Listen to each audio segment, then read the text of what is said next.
এই মাসের 24 থেকে 26 তারিখ পর্যন্ত প্রিন্ট ইনোভেশনের উদ্যোগে আয়োজিত হচ্ছে স্ক্রিন টেক্স ইন্ডিয়া এক্সপো কলকাতার বিশ্ব বাংলা মেলা প্রাঙ্গণে। প্রিন্ট ইনোভেশন কলকাতার 2024 হলো একটি প্ল্যাটফর্ম যা প্রিন্টিং এবং প্যাকেজিং সম্পর্কিত উদীয়মান প্রযুক্তি প্রদর্শনের জন্য তৈরি করা হয়েছে।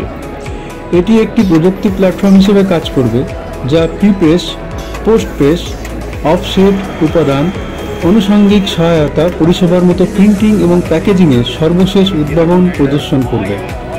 এই প্রদর্শনীতে আজ 25শে আগস্ট প্রিন্টিং ব্যবসায়ী এবং উৎসাহীদের প্রয়োজনীয় তথ্য প্রদানের জন্য অনুষ্ঠিত হলো একটি সেমিনার, যেখানে বক্তব্য রাখলেন পরমেশ্বর এবং মনু চৌধুরীর মতো প্রিন্টিং ব্যবসায়ী এবং উপদেষ্টারা। এই এক্সপো থেকে উপকৃত হবেন কলকাতা তথা পূর্বাঞ্চলের বহু প্রিন্টিং ব্যবসায়ী। লাইভ প্লাস ম্যাগাজিনের রিপোর্ট।